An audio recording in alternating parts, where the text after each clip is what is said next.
Hello बच्चों। आज हम लोग करने वाले हैं पास्कल्स लॉ और उसका डेरिवेशन। Pascal's law, state and proof Pascal's law. Simple सा क्वेश्चन आता है for 3 marks, state and proof Pascal's law. क्योंकि इसके बहुत सारे स्टेटमेंट थे तो मैंने पहले इसको बोर्ड पे लिखा हुआ है टाइम सेव करने के लिए। पहले इसको स्टेटमेंट को समझेंगे, ठीक, उसके बाद हम लोग प्रूफ करेंगे किस तरीके से हम पास्कल्स लॉ को प्रूफ कर सकते हैं। अब प्रूफ करने के लिए हमारे पास कुछ कॉन्सेप्ट जो मैं पहले से पता होने चाहिए मैं आपको बताऊंगा। उसको करने के बाद हम आएंगे प्रूफ पे। पहले समझते हैं what is the Pascal's law.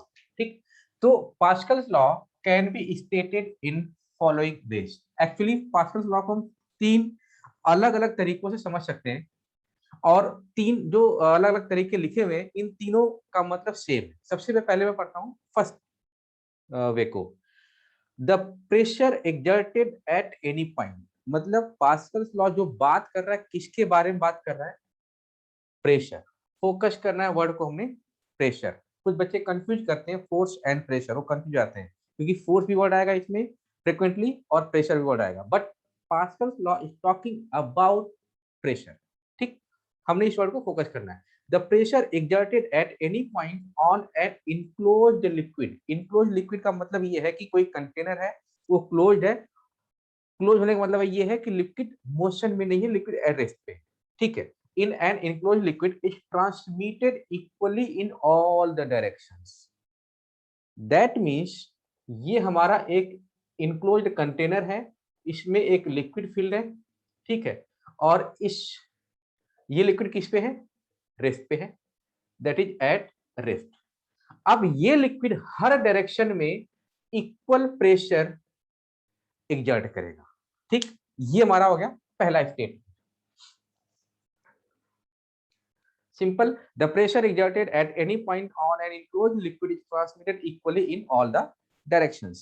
ठीक, इसको और एक्सप्लेन करता हूं मैं अलग तरीके से। जो दूसरा वे कह रहा है, ये second way. A change in pressure applied to an enclosed incompressible fluid. अब हम बात करते हैं कि what is the meaning of incompressible. तो इनकम्प्रेसिबल फ्लूइड का मतलब ये होता है कि एक ऐसा फ्लूइड जिसका डेंसिटी चेंज ना हो, जिसकी डेंसिटी चेंज ना हो, उसको हम बोलते हैं इनकम्प्रेसिबल फ्लूइड।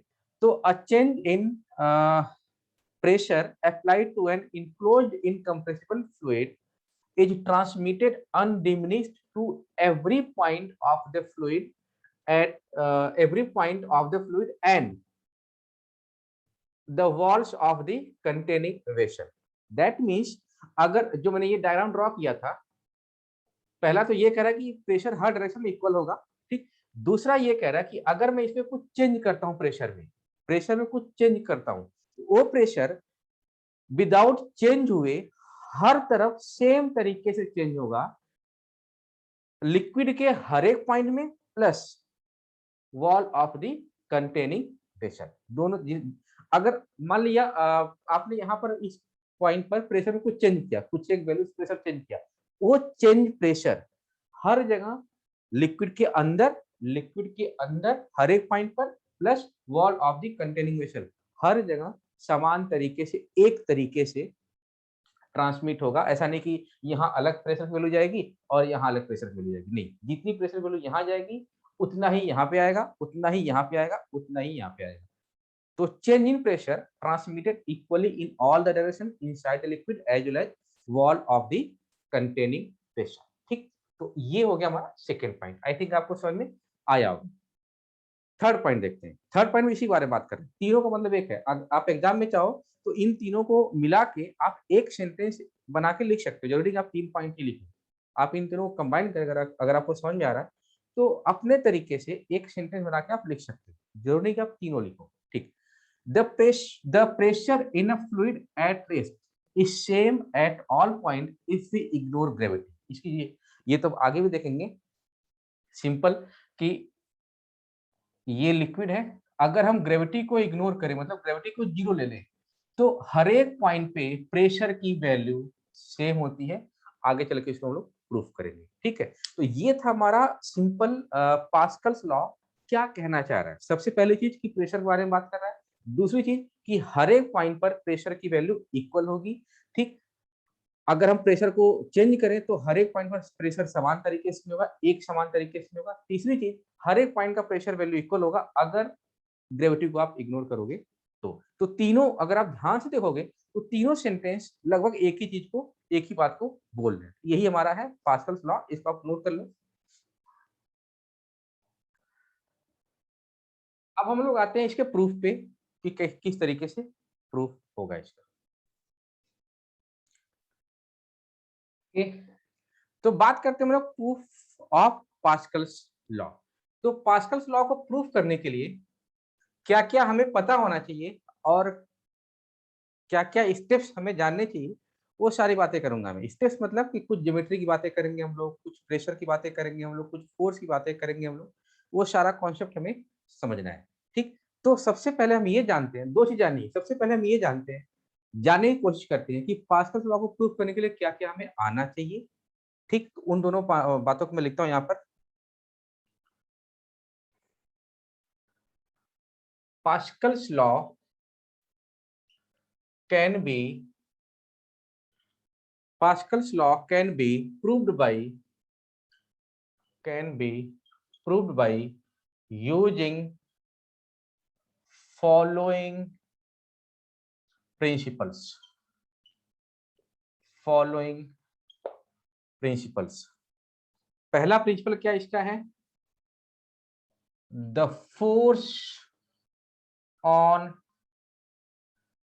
any layer. क्या लिखा मैंने? The force on any layer of a fluid. The force on any layer of a fluid is at rest. मतलब लिक्विड मोशन में नहीं है, क्योंकि पास्कल्स लॉ डिफाइन ही किया गया हमारा लिक्विड एट रेस्ट के लिए। ठीक है, the force on any layer of a fluid is at rest is normal to the layer, and second Newton's first law of motion. अगर ये दो बातें आपको समझ में आ गई तो पास्कल्स लॉ हमारे लिए प्रूफ करना बहुत इजी हो जाएगा। The force on any layer of a fluid is at rest is normal to the layer. ठीक, एंड सेकेंड है Newton first law of motion. समझते हैं क्या है ये, किस प्रिंसिपल की बात कर रहे हैं यहाँ पर।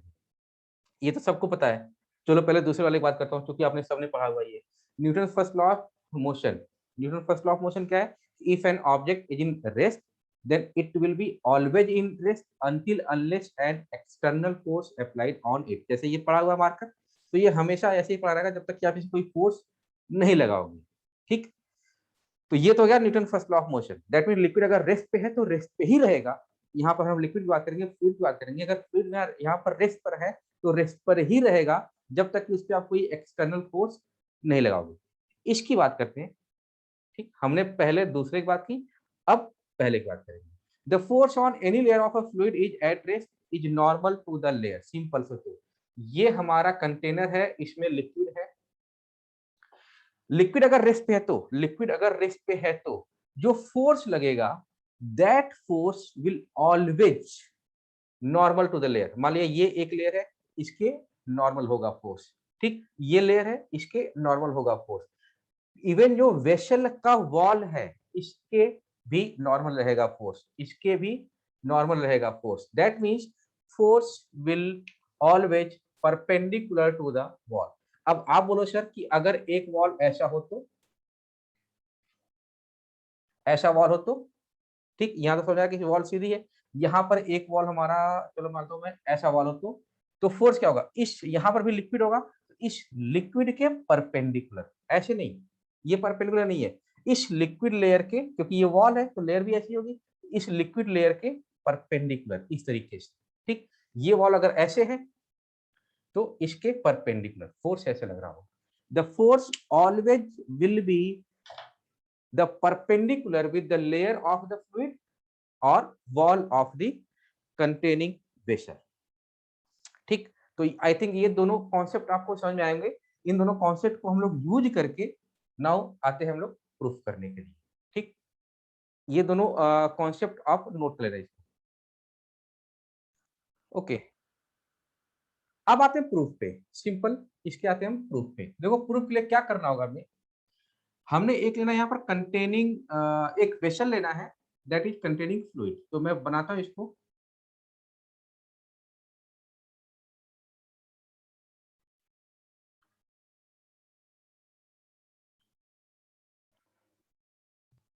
ठीक,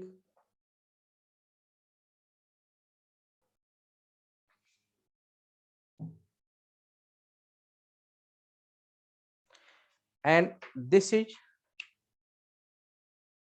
containing a fluid, line equal है।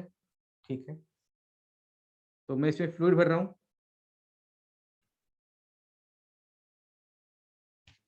ठीक, ओके, तो ये कंटेनिंग वेसल है, सिंपल एक कंटेनर है जिसके अंदर मैंने एक फ्लूइड भर दिया है। अब इसको प्रूफ करने के लिए क्या करना पड़ेगा हमें, हमें एक लेना है इसमें प्रिज्मेटिक मटेरियल, मतलब एक सॉलिड मटेरियल है जिसका शेप प्रिज्म की शेप का, आई थिंक आप लोग प्रिज्म जानते हो, पढ़ा होगा आपने क्लास 10th में, जिसका शेप प्रिज्म शेप का है। ठीक है, तो मैं ड्रॉ करता हूँ प्रिज्म मटेरियल, देखना ध्यान से आप।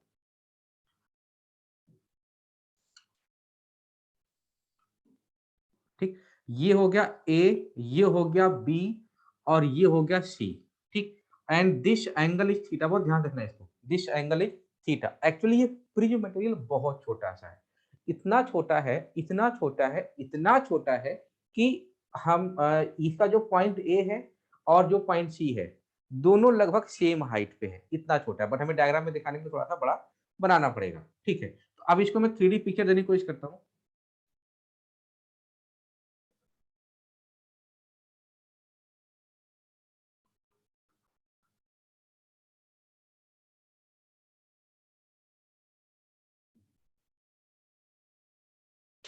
ठीक, ये हो गया आपका डी, ये हो गया आपका ई, और ये हो गया आपका F.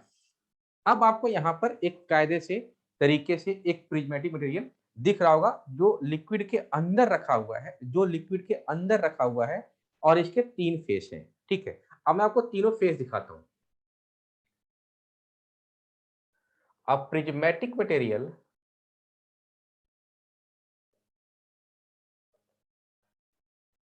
is placed inside the fluid, inside the fluid at rest, inside the fluid at rest। ठीक, ये हो गया फर्स्ट पॉइंट। सेकंड पॉइंट क्या था, सॉरी, फ्लूइड लिखता हूं ना, fluid is at rest, fluid is at rest, so prismatic material, so prismatic material is also at rest, is also at rest। ठीक, here prismatic material has three faces, three faces, prismatic material has three faces। I think कुछ लोगों को three faces दिख भी रहे होंगे। मैं लिखता हूं, देखना ध्यान से, फेस, BEFC, फेस BEFC, ये रहा बी, ये रहा ई, ये रहा एफ, और ये रहा सी, फेस BEFC। और इस फेस BEFC पे मान लिया फोर्स लग रहा है, इस पे फोर्स लग रहा है FA। और सबसे बड़ा सवाल, इस BEFC पे फोर्स लग रहा है F पे, फोर्स कौन लगा रहा है, लिक्विड या फ्लूइड, फोर्स कौन लगा रहा है, ये फ्लूइड। सबसे बड़ा सवाल ये है कि भाई फोर्स की डायरेक्शन क्या, कि फोर्स एक वेक्टर क्वांटिटी है, तो अभी हमने पढ़ा है कि फोर्स अगर रेस्ट पे है तो वो फोर्स की जो डायरेक्शन होगी that will be always perpendicular. तो यहाँ पर जो फोर्स FA आएगा, ये FA फोर्स दिख रहा है कैमरे में, ठीक है, FA फोर्स जो आएगा that FA force will perpendicular to the face BEFC। face BEFC and this is perpendicular. Now second बात करते हैं फेस ADFC. ADFC मान लिया इस पे लग रहा है फोर्स FB. कौन सा फोर्स? FB. ADFC. सबसे बड़ा सवाल वही कि फोर्स किस एंगल पर लग रहा होगा, तो इस सरफेस के परपेंडिकुलर. दैट मींस ये रहा आपका सरफेस ऐसा, तो ये हो गया फोर्स हमारा FB. ठीक है, फोर्स FB इसको मैं यहां लिखता हूं.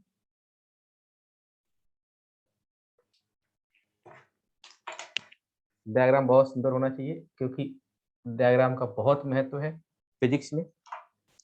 तो ये रहा हमारा फोर्स लग रहा है FB. किधर बना था? इधर बना दिया मैंने फोर्स FB. यानी ये FB फोर्स इस फेस के परपेंडिकुलर है. जैसे ये परपेंडिकुलर है इस फेस के, BEFC के परपेंडिकुलर फोर्स FA लग रहा है, तो ADFC के परपेंडिकुलर फोर्स लग रहा है FB. ठीक. सेकंड, ये भी परपेंडिकुलर टू फेस. ठीक. तीसरे की बात करते हैं. अब फेस आप बताओ तीसरा वाला फेस कौन सा है? ADEB. क्या बात है? ADEB. इस पे फोर्स क्या लग रहा है? मान लिया FC. मान लिया फोर्स लग रहा है FC, तो FC की क्या डायरेक्शन होगी? Perpendicular to this face. ये रहा हमारा force FC perpendicular to this face FC. ठीक. ये तीनों चीजें आपको क्लियर है. Now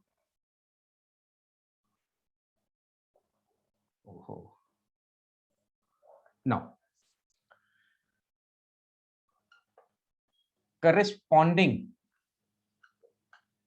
area of three faces of prismatic material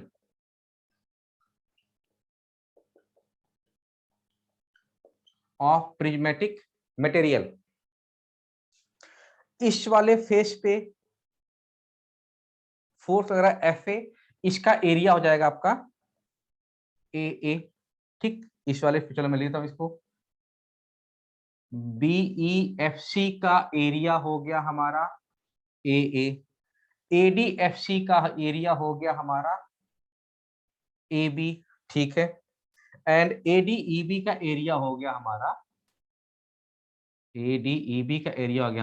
AC. ठीक. Area of this face, area of this face, area of this face. Corresponding जो फेसेस हैं उनके एरिया हो गए AA, AB and AC. Okay. अब हम बात करते हैं इसके. ये सारी चीजें हमने क्लियर कर ली. ठीक. अब देखो हमने क्या माना हुआ है, ध्यान रखना. यहां से आपका एक्चुअल डेरिवेशन स्टार्ट हो, यहाँ तो सारी कहानी थी. अच्छा, एक एक क्वेश्चन आपके माइंड में और आना चाहिए कि सर आपने प्रिज्म मटेरियल क्यों लिया? आप स्क्वायर ले सकते हो, आप कोई हेक्सागन ले सकते हो, आपने ये क्यों लिया? तो प्रिज्मेटिक मटेरियल लेने का पर्पज ये था हमारा कि जब भी फिजिक्स के अंदर जब भी कोई हमें प्रूफ करना होता है फॉर ऑल द पॉइंट्स, अगर हमने उसको किसी तरीके से मिनिमम फॉर 3 पॉइंट प्रूफ कर दिया तो that will be true for all the points. तो यहाँ पर हमने 3 पॉइंट लिए थे, 3 फेस लिए थे. तो 3 फेस के लिए अगर प्रेशर की वैल्यू इक्वल आ जाती है जैसा पास्कल लॉ ने कहा था और उसी को हम लोग प्रूव कर रहे हैं, तो वो जो कॉन्सेप्ट होगा that will be true for every point. Minimum 3 point के लिए आप प्रूव कर दो then that will be true for every point. ठीक. तो यहाँ पर बात कर रहा था मैं, यहाँ जो एंगल लिया था हमने स्टार्टिंग में, एंगल ACB क्या लिया था? थीटा. Very good. यहां लिया था हमने angle ACB that is equal to theta. ठीक. अब देखना ध्यान से, हमने एंगल ACB थीटा लिया है. ठीक. तो मैं ये बात क्यों कर रहा हूं? इस FB को अगर आप रिजॉल्व करेंगे तो अगर ये एंगल थीटा है, समझना ध्यान से, ज्योमेट्री की बात करी जाएगी यहाँ पर. ये एंगल थीटा है, एंगल ACB थीटा है, तो इसमें से कौन सा एंगल थीटा होगा? आइदर दिस एंगल और दिस एंगल. कौन सा एंगल थीटा होगा? तो हमें सिंपल पता है कि अगर एक लाइन ये है दूसरी लाइन ये है, इन दोनों के बीच का एंगल थीटा है, तो एक परपेंडिकुलर इस पे आया, मैं इसको नाम देता हूं ए बी सी। तो एक परपेंडिकुलर, पहला परपेंडिकुलर अगर लाइन ए बी पर आया और दूसरा परपेंडिकुलर लाइन ए सी पर आया, तो ये भी एंगल थीटा होगा। दैट मीन्स एक स्टेटमेंट लिखता हूं मैं यहाँ पर, जो आपको ज्योमेट्री आप जानते भी होंगे आई थिंक, कि if theta is the angle between two lines, then same angle will exist between their perpendiculars also, between their perpendicular also, उनके परपेंडिकुलर्स के बीच का भी एंगल थीटा ही होगा। कैमरे में ब्लू कलर मार्कर दिख रहा है, हाँ ठीक है, दैट्स ओके, दिख रहा है। मैं अलग कलर यूज कर रहा हूं क्योंकि ये इसका पार्ट नहीं है, तो ये आपको पता है, ये चीज आपने पढ़ी हुई है। तो देखो ध्यान से, ये लाइन जा रही है, लाइन की बात करूं मैं, लाइन ए सी, ए सी के ऊपर कौन लाइन परपेंडिकुलर है? आंसर है जो फोर्थ हमारा एफ बी है, जो रेड लाइन, ये इससे परपेंडिकुलर है। एक लाइन ये जा रही है बी सी, बी सी पे कौन परपेंडिकुलर है? ये लाइन, ठीक है। तो अगर ये थीटा है तो ये भी आपका थीटा हो जाएगा। इसको मैं अलग कलर लिखता हूँ, ब्लू ब्लू मैच कर जाएगा सब, थीटा। तो ये एंगल थीटा है, तो ये एंगल भी थीटा होगा। अब आप अगर इस एफ बी को रिजॉल्व करोगे, आपको रिजॉल्व करने आता है, इस एफ बी को रिजॉल्व करोगे तो क्या हो जाएगा? ये हो जाएगा आपका एफ बी कॉस थीटा, और ये जाएगा आपका एफ बी साइन थीटा। ठीक, अगर मैं इसको अलग से ड्रॉ करूं तो ये रहा हमारा एफ बी,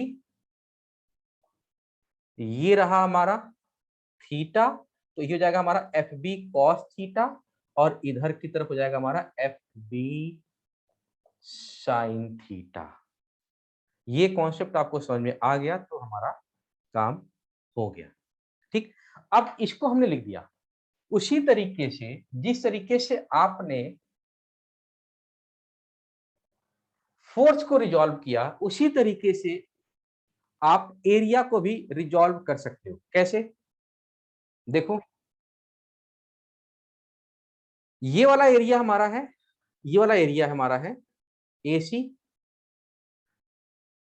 ये वाला एरिया हमारा है ए ए, और ये वाला एरिया हमारा ए डी एफ सी वाला एरिया हमारा है ए बी। तो यहां पर आप लिखोगे, कहां लिखूं मैं? स्पेस यहां लिखता हूं, फ्रॉम ज्योमेट्री, फ्रॉम ज्योमेट्री क्या हो जाएगा आपका? A C is equal to, A C is equal to, A C is equal to A B sine theta, and A is equal to A B cos theta. ये B small है, sorry C है।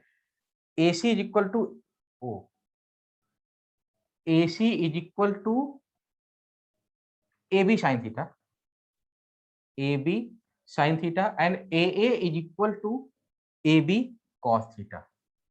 ये हमें बताती है geometry. ठीक, A C is equal to A B sine theta, A is equal to A B cos theta. अब आते हैं हम लोग कॉन्सेप्ट पे। ये सारा कुछ हमने सारी कहानी कर दी, अब हम लोग बात करते हैं इसके कॉन्सेप्ट की। तो कॉन्सेप्ट में क्या निकल के आता है, देखना ध्यान से आप। चूंकि लिक्विड रेस्ट पे है, प्रिज्मेटिक मटेरियल भी रेस्ट पर है, तो जो फोर्स लग रहा है, ऐसा नहीं कि फोर्स नहीं लग रहा, फोर्स लग रहा है, दिख रहा है force, F F B F C लग रहा है फोर्स, लिक्विड फोर्स लगाता है, लग रहा है force, but prismatic material move नहीं कर रहा है। प्रिज्मेटिक मटेरियल मूव नहीं कर रहा है मतलब जो फोर्स लग रहे होंगे हॉरिजॉन्टल डायरेक्शन में और वर्टिकल डायरेक्शन में, उन दोनों, उन फोर्स का जो नेट फोर्स होगा दैट विल बी जीरो। अगर जीरो नहीं होगा तो ये मूव करना स्टार्ट कर देगा। बट ये रेस्ट पे है, रेस्ट पे है मतलब फोर्स बैलेंस है। ठीक है, तो बैलेंस करते हैं फोर्स। बैलेंस क्या होगी spelling? B A L A N C, balance the forces, vertical forces, horizontal forces. ठीक है, देखो एफ सी को कौन बैलेंस कर रहा होगा? एफसी को कौन बैलेंस कर रहा होगा? आंसर है F B sine theta. F A को कौन बैलेंस कर रहा होगा? ये तो हो गया हॉरिजॉन्टल, एफसी इधर लग रहा है, एफ बी साइन थीटा इधर लग रहा है, तो दोनों हॉरिजॉन्टल मोशन नहीं है, प्रिज्मेटिक मटेरियल का जब मोशन नहीं है तो दोनों फोर्स बराबर होंगे, मतलब F C minus F B sine theta equal to zero, net force zero हो गया, तो F C equal to F B sine theta. बात करते हैं वर्टिकल की, तो एफ से इज इक्वल टू क्या हो रहा होगा? F B cos theta, F C is equal to F B sine theta, F A is equal to F B cos theta. ये हो गया आपका हॉरिजॉन्टल फोर्स, ये हो गया आपका वर्टिकल फोर्स, दोनों फोर्स का चूंकि रेस्ट पे है तो दोनों फोर्स का नेट फोर्स आपका जीरो आ गया। अब क्या करना आपको, यहां से देखना ध्यान से आप, F C is equal to F B sine theta. अगर मैं यहां पर AC से डिवाइड कर दूं और यहां मैं AB साइन थीटा से डिवाइड कर दूं, तो क्या इस पे कोई फर्क पड़ेगा? क्या इस पे कोई फर्क पड़ेगा? F C upon A C, F B sine theta upon A B sine theta, मतलब ए बी साइन थीटा की वैल्यू ए सी बराबर है, इधर आप ए सी से डिवाइड करो और इधर आप A B sine theta divide करो, दैट मीन्स इधर भी आप ए सी से डिवाइड कर रहे हो और इधर भी आप ए सी से ही डिवाइड करो, तो इक्वेशन पे कोई फर्क नहीं पड़ेगा। सेम वैल्यू से आप left hand right as well as left hand side as well as right hand side में आप डिवाइड कर रहे हो, तो ये क्या बन गया? Force upon pressure, that is what, P C is equal to, that is what, sine theta, sine cut गया, force upon area, force upon area क्या बन गया? Pressure. PC is equal to PB, equation number 1, बस होने वाला है proof.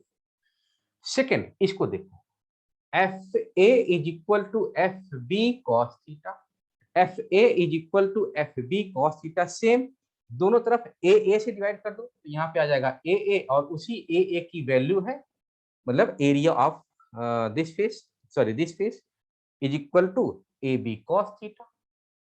ठीक, cos theta से कॉस थीटा कट गया, फोर्स अपॉन एरिया क्या बन गया? पी ए, और यहाँ पर क्या बन गया आपका? Force upon area that is P B.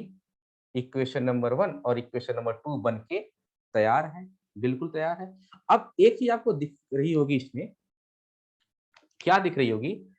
PC is equal to PB, PA is equal to PB, common क्या है? पीबी, पीबी, दोस्त का दोस्त दोस्त होता है, दोस्त का दोस्त दोस्त होता है, दैट मीन्स पीबी दोनों में कॉमन है, तो आप लिख सकते हो, क्या लिख सकते हो?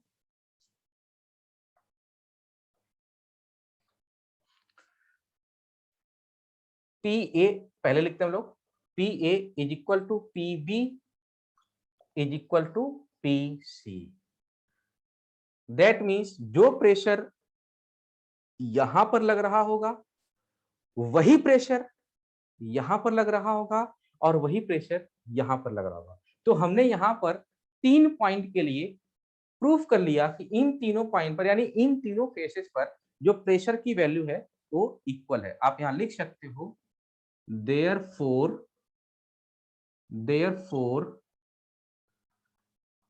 pressure at all the faces are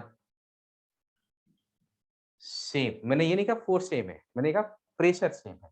क्यों? क्योंकि मेरे पास ये निकल के आ चुका है। ठीक, अब हमने इसको 3 पॉइंट के लिए प्रूफ कर लिया। जब इसको हमने 3 पॉइंट के लिए प्रूफ कर लिया, सो वी कैन राइट, इसको मिटा देता हूँ, क्या लिख सकते हैं लास्ट जो आपको लिखना है? अब इतना सारा कुछ प्रूफ किया तो उस लाइन को लिखना ही बनता है। जैसा मैंने कहा था कि 3 पॉइंट के लिए प्रूफ कर लिया, तो that will be true for all the points, so we can write, और यही आपका पास्कल्स लॉ है। So we can write what we can write, hence so we can write pressure exerted pressure exerted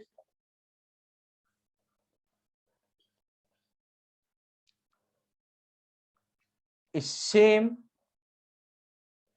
in all the directions, in all the directions in a fluid at rest, in a fluid at rest। तो this is the completion of Pascal's law and it's derivation. Next video में बताऊंगा मैं आपको कि Pascal's law को हम practical life में किस तरीके से अप्लाई करते हैं, वो हर जगह अप्लाई करते हैं। ठीक, तो थैंक यू वेरी मच।